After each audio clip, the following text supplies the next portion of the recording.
When Relationships End, Chapter 8 Summary.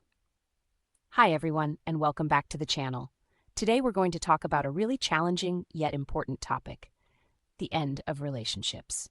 Whether it's through separation, divorce, or the loss of someone to death, all relationships inevitably come to an end. And while it's painful, understanding the process of grieving, reflecting on what we've learned, and learning how to move on are all essential parts of healing. Let's start by acknowledging that all relationships, no matter how deep or meaningful, come to an end at some point. This can happen through various forms: separation, divorce, or even death. Grieving is a natural part of the process. When a relationship ends, it's not just the person that we grieve, but the unmet needs we may have had within that relationship. These unmet needs often center around the 5 A's: attention, affection, appreciation, acceptance, and allowing.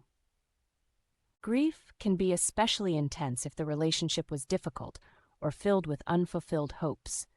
The end of such a relationship can feel like a painful reminder of what we worked for, yet never fully realized. Letting go means releasing expectations and accepting the reality of what was missing. It's a challenging but necessary process to fully heal. One thing we need to understand is that the end of a relationship often triggers unresolved emotions from earlier in life. Many of the feelings we experience, feelings of loss, abandonment, or unworthiness, may actually reflect childhood experiences that we've never fully processed. This is an opportunity for self-awareness and growth, as these old wounds can resurface, offering us the chance to heal them. When we're grieving, it's crucial that we give ourselves the time and space to fully process the pain. Often, we try to avoid the hurt by distracting ourselves with new relationships, work, or other activities. But that only delays the healing process. Instead, we need to lean into grief. That might mean finding supportive spaces, whether through therapy, talking to friends, or practicing mindfulness to help us navigate through the emotions. Here are some practical steps that can help you in the aftermath of a breakup. Create a space for grieving. Don't rush to move on.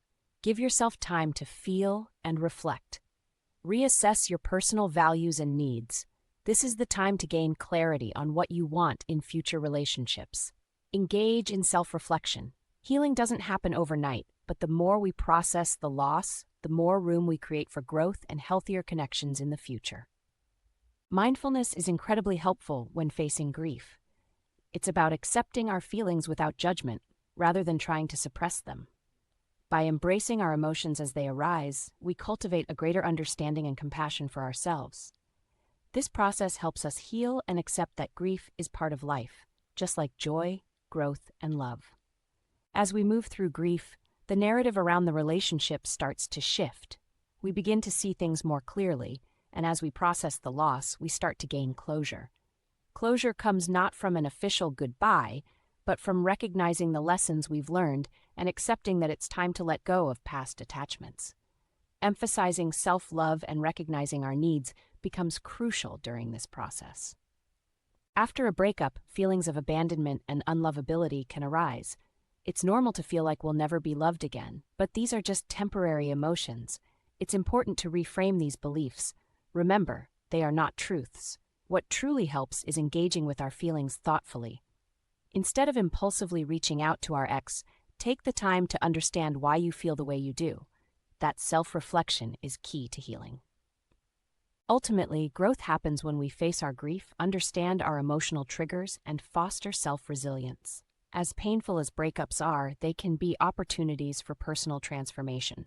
The more we heal from past relationships, the more we grow into our true, authentic selves, ready for the kind of love and connection we deserve. So, here's a question for you. If you've recently experienced a breakup or the end of a relationship, how are you coping with the grief? Are you giving yourself the space to grieve fully, or are you avoiding the pain?